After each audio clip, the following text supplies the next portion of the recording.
안녕하세요 여러분, 디지오션 그레이스입니다. 이번 보이는 뉴스레터의 주제는 바로 커뮤니티인데요.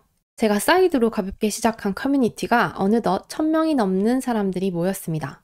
근데 재밌는 건 제가 본업에서도 커뮤니티와 관련된 일을 하고 있거든요. 근데 이 사이드 커뮤니티가 훨씬 더 빠르게 성장했다는 점이에요. 그 이유는 무엇이었을까요? 우선 1000명이 모이기까지의 성장 과정을 간단하게 설명드려 볼게요.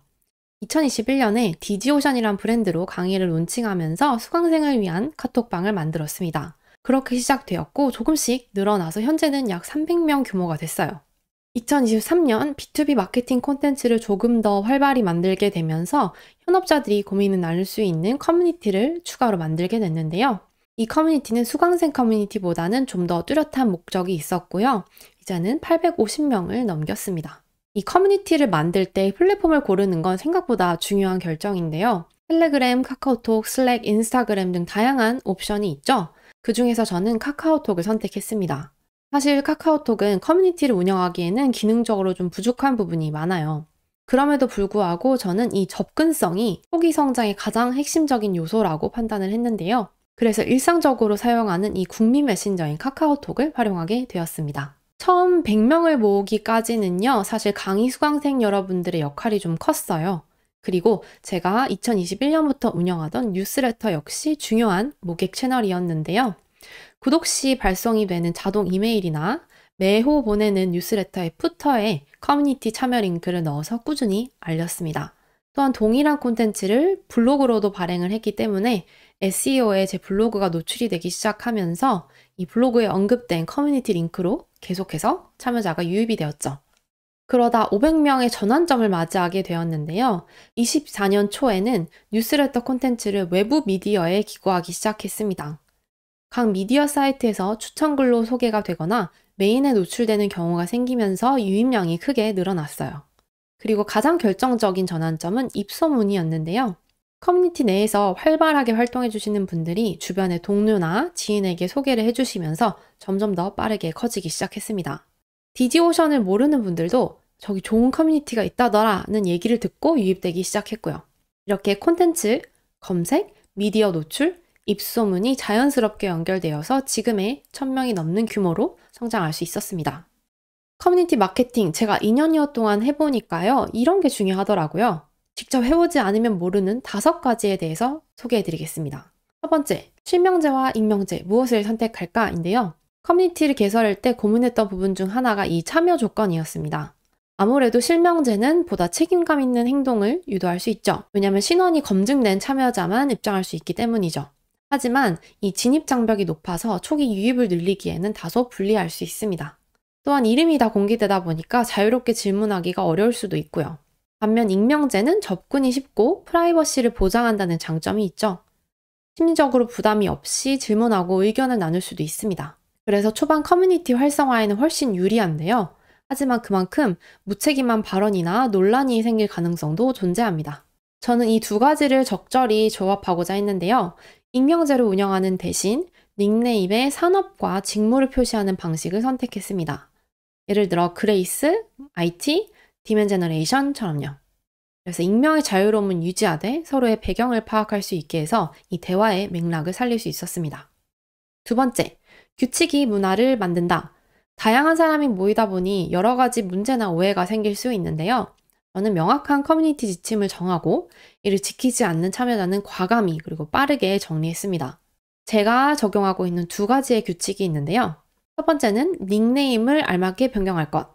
커뮤니티 내에서 하루에도 몇십 개의 메시지가 오고 갑니다. 그래서 서로의 직무와 산업을 알면 훨씬 더 효율적으로 질문하고 답변할 수 있어요. 두 번째는 홍보 메시지는 반드시 운영자에게 승인을 받아야 한다. 광고성 메시지가 많아지면 참여자 모두가 피로감을 느낄 수 있죠. 그래서 가능하면 하루에 최대 1개의 홍보 콘텐츠만 올라가도록 조절하고 있습니다. 별도의 광고비 없이 참여자 누구든 자사의 콘텐츠나 행사를 홍보할 수 있도록 하기 위한 아주 중요한 지침이에요. 세 번째, 머무를 이유가 있는 커뮤니티가 되어야 한다.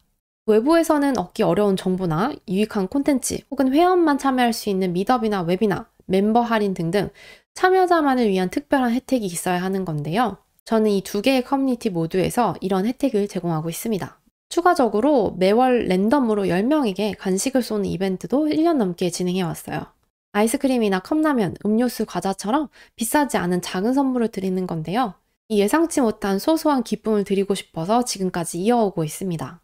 뭐 하나라도 얻어갈 것이 있는 공간, 도움을 받을 수 있는 관계로 인식되는 것이 정말 중요합니다. 네 번째, 방치하면 잘하지 않는다. 단지 사람들이 모였다고 해서 이 커뮤니티가 저절로 활성화되는 것은 아닌데요. 매일 대화의 주제를 던져주고 또 유익한 정보와 콘텐츠를 공유하고 필요할 때 도움을 주는 관리자가 꼭 필요합니다.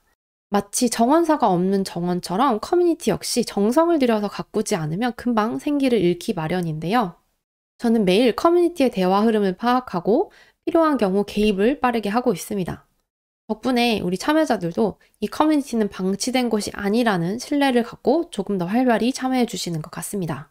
마지막, 커뮤니티의 중심은 찐팬입니다.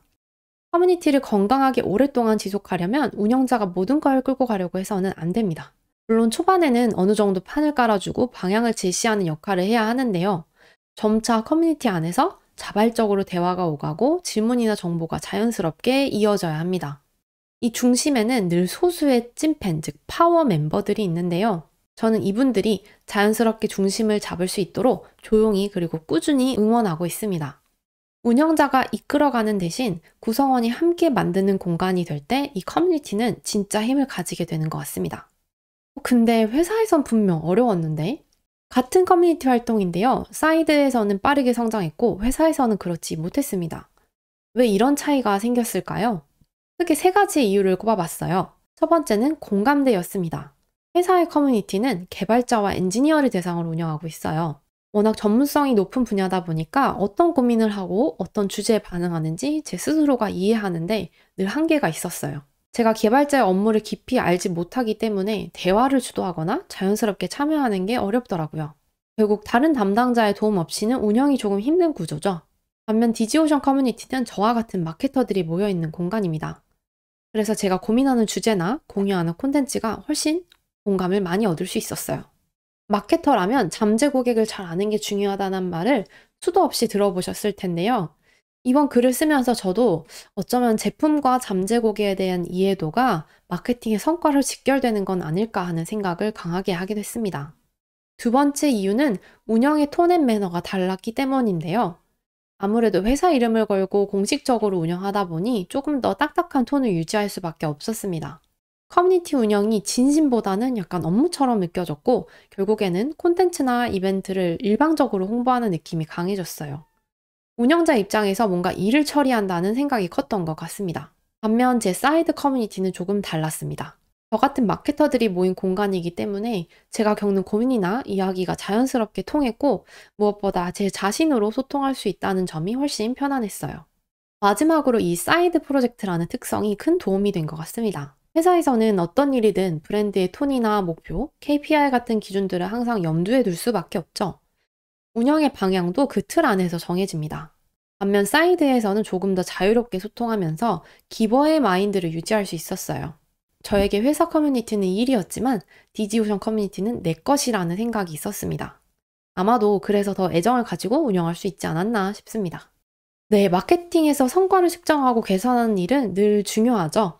하지만 커뮤니티만큼은 조금 다른 접근이 필요하다고 생각해요. 이 문득 비밀정원이란 노래의 가사가 떠오르는데요.